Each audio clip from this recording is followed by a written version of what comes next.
Hello, and welcome to Out of Office, your weekly news show for the ski and outdoor industry. Today, we have a ton of great stories, so I'm going to try to get through them as quickly as I can because there is a lot, especially because I was out with the flu last week and we didn't get an episode out. So we got some stuff to touch back on that we missed out on the previous week and a whole bunch of new stuff that's literally happening as I'm filming this. So let's do it. First and foremost, we're going to go over Last Skier Standing. Last Skier Standing is an event in New Hampshire that if you're not familiar with this event already, you really should be, because I think it's the craziest event in the sport every single year. It's bonkers. Basically, the concept is you go one lap uphill on alpine touring equipment, one lap downhill at the top of the hour every single hour. It's about 1,000 vertical feet, obviously a little more, a little less, whatever. 1,000 vert every single lap, every single hour. Ski it down, and you got to be back with your skins on at the start line at the start of every single hour. So that means basically, you can ski this route really fast, but you're going to be more tired, and it's going to take more out of you. Yes, you get a little more time to rest, but it's really a give and a take. This event, if you told me 5 years ago when this event started that we would be up to 71 laps as the final marker, it is crazy to me. It's such an insane feat to go and do 80,000 vertical feet, 71 hours straight. These people are not sleeping. There is trench foot, cue trench foot on screen. This is just the most nonsensical event. And when I was talking to Andrew during the weekend, he literally was like, none of this makes any sense. None of this makes any sense at all. Because I was floored. It's 71 hours by the time this thing was over, and they really thought that this dude Lucas, who ended up winning, Lucas Janelatis, dude, that was hard. All right, Lucas Janelatis. I am sorry if I butchered that, which I'm positive I did. I've tried it 6 times before I did this, but 71 hours straight, this dude took it, and what did we expect? I mean, it's an absolute display of fitness every single year.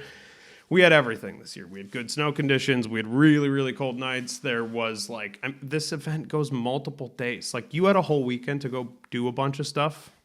These people just skied and didn't sleep, didn't do anything. They're shoveling food in their mouths every chance that they get.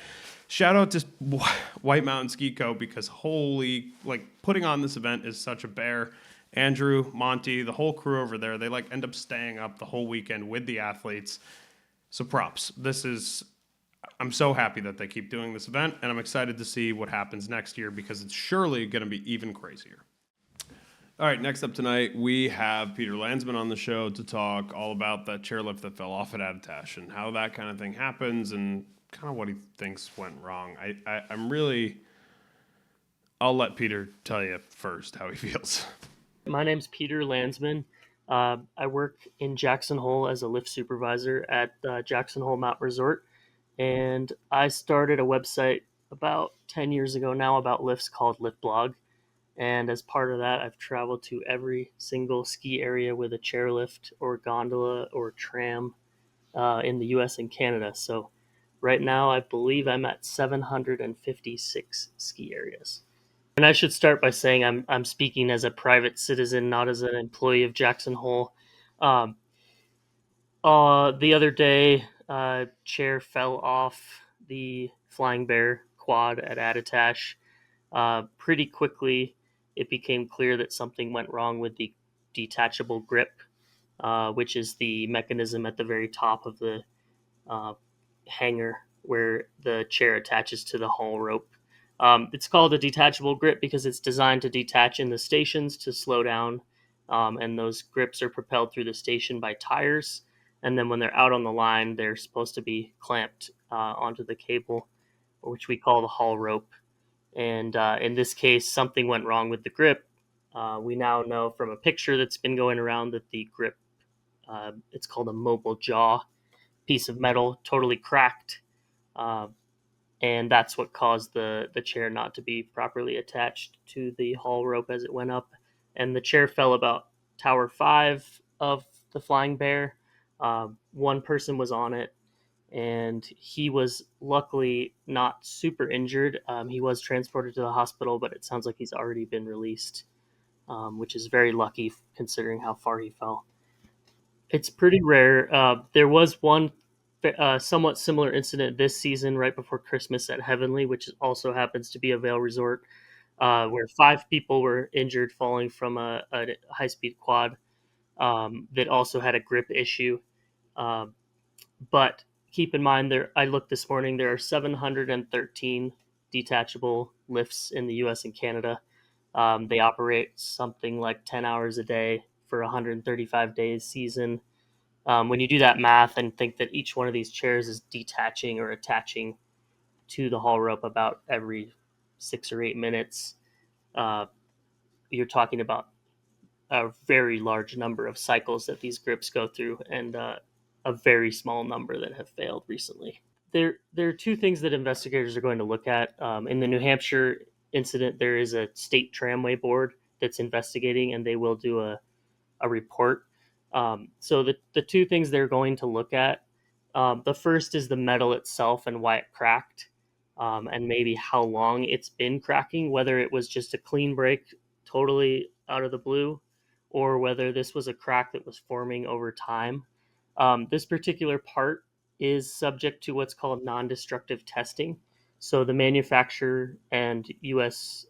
Codes require that certain parts be tested typically every 5 years.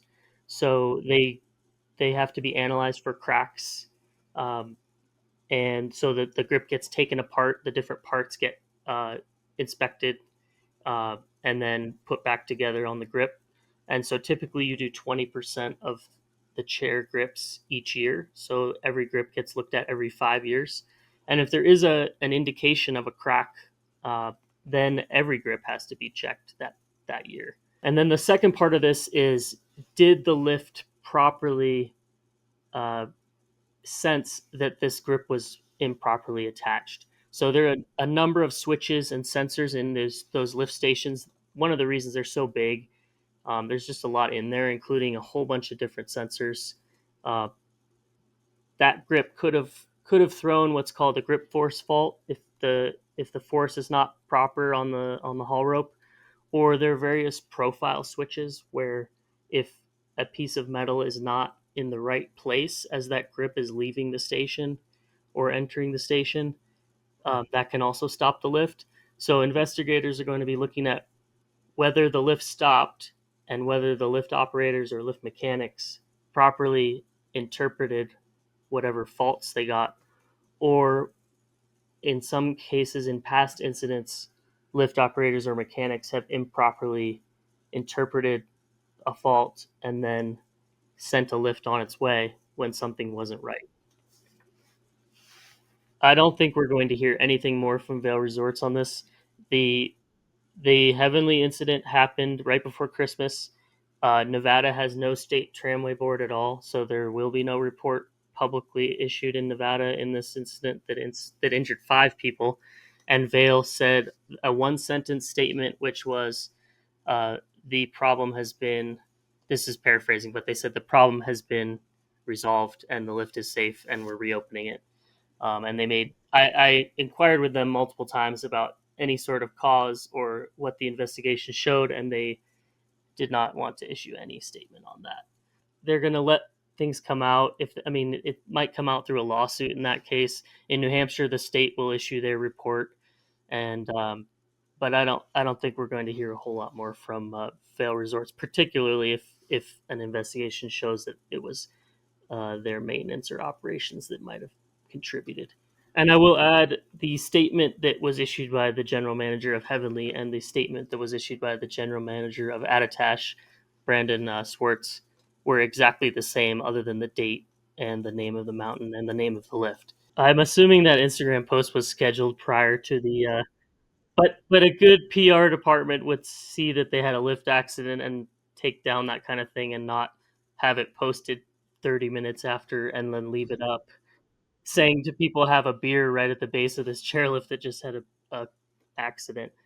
Yeah, and I kind of looked into that post, and like the pictures of the chicken fingers that they posted, it's the same picture as they use at Vail Mountain and 10 other Vail resorts. I mean, they're very centralized, so that it's highly likely that whoever scheduled that post doesn't live in New Hampshire. uh, and maybe doesn't work weekends. And yeah, it's.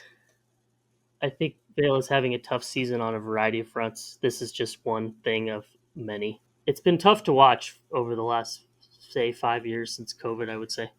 I've probably said this before, but I think for me, the biggest thing with this is just the response and the response time to something like this happened by Attitash, by the staff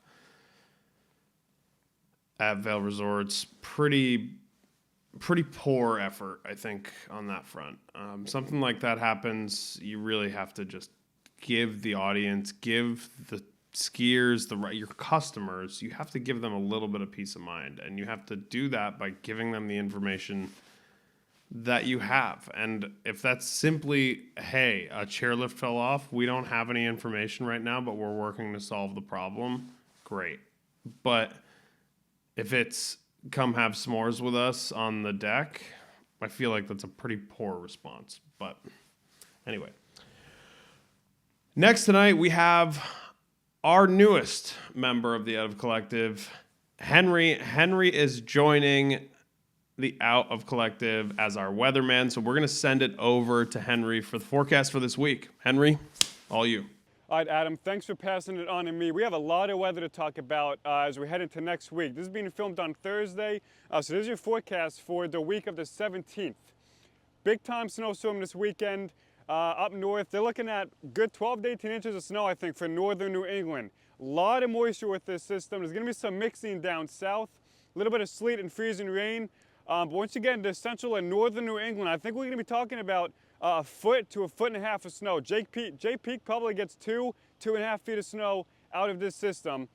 Saturday night into all day Sunday, even lingering into Sunday night, early Monday as well. So President's Day on Monday, it is going to be cold and windy. We're looking at wind gusts of 40, 50, 60 miles an hour, especially up in the mountains. Widespread lift closures are likely, and even Tuesday as well is going to be windy on Tuesday with wind gusts again, probably above 40 miles an hour. It is going to be frigid. Once a major snowstorm moves by this weekend, Monday, Tuesday, very windy, but the bitter cold temperatures stay with us through mid to late next week. High temperatures up north, teens and single digits, and you're going to have that wind chill, which will keep the feels like temperature just around zero or even well below zero, especially earlier in the week with that wind. Later in the week, I am watching a storm system for Thursday and Friday time frame, so we have to watch that as well. It's around the 20th time frame. Right now, looks to stay just offshore, but if it comes up, that would be a big nor'easter. Still a lot of uncertainty regarding that, but either way, big time snowstorm this weekend for northern New England, Saturday into Sunday, and it is bitter cold next week. Cold temperatures, windy and cold, especially earlier in the week with those wind chills. And then by the late week, we should warm up just a touch, but single digits and teens for the high temperatures, at least early through midweek. But yeah, there's your forecast for next week. Very, very cold and snowy forecast. So it'll be great powder in a way once that wind dies down earlier, mid to late week next week. Be some great days on the slopes. So I'll keep you guys updated. Lots of weather to track as this very active pattern continues across the region. Thanks, Adam. Back to you. Thank you to Henry for that. This is, be sure to follow him on Instagram, by the way, at Henry's Weather Channel, because this dude is awesome. He is, like I said in the audio intro, I think, like this dude is just a bright light in the outdoor industry. Like, I love that he's just doing what he loves to do, and now he can do it here. So, our final story of the evening is all about Kings and Queens. We finally have the winners. We're mostly going to focus on the ski side of things tonight, but what a show. I mean, really, like there was so much stuff that went down at Kings and Queens, and the athletes took things to another level. I think the snow conditions, the weather conditions definitely took a toll on the amount of lands, the amount of completed runs that happened. So a lot of the judging is a little all over the place, I feel. But in first place, you have Tim McChesney. Phenomenal run, first run of the day, best conditions of the day, and literally just like the cleanest run with an insane dub 10 to start things off, like off the top of court. Like crazy, crazy stuff. Tim Hackle put down an even better run than he did in 2023 when he last did this competition, when this competition last happened. Super, super impressive stuff from him. Very clean run. And in third place, we have Tristan Lilly, the cat falling from space. Tristan is my new favorite skier, I think. I don't even think that there's a question there. It's like the way that he handled himself this week is so crazy. And that run, like that first run, was literally the epitome of like if you dropped a cat off of a building. Like that's what it looks like. It's so crazy. The YouTube comments are nuts on that clip. The Instagram comments are nuts. Like it's one of Jackson Hole's, if not Jackson Hole's highest performing post of all time. It's in our top 10. I mean, this is like a crazy, crazy feat by Tristan. What an insane run. And honestly, congrats to all three of the people that ended up on the podium and everyone that competed, because this was a tough year. Like, I mean, Colby Stevenson was trying things that I was like, Colby Stevenson was trying to bounce himself like a basketball off the top rope of Corbets and then do something absurd into it. Like, it, so cool. On the women's side, Anna Small took the win, and that is so huge for our resident DJ, pro skier, and who knows what else she does. She is coming on the scene hard over the last couple years, really coming into her own. Couldn't be more psyched for her for the win. To round out the women's podium, we have Claire McPherson in second place and Piper Kunst. The couples got third place together, Piper and Tristan. This is amazing. What a comp. Every single year. I've said it 40 times, I think, in this, but this was one of the craziest things that I witnessed, but it is every single year. And honestly, the fact that Last Gear Standing and Kings and Queens goes back-to-back every year since Last Gear Standing has been a thing is the way that I want it to be always, because it creates an insanely chaotic two-week span for the entire industry. And whether you want endurance sports or you want people absolutely hucking their bodies off the top rope, at Corbets, this is a great month for you. February, I think, is really the month for comps. So last month, X Games. This month, Kings and Queens, and Last Gear Standing. So that's all for today. We have a great show coming for you next week. Be sure to subscribe. Be sure to come back and spend some time with us, and we'll give you all the news in the outdoor world. Bye. I swear I do my paper stacking thing. I'm gonna move on.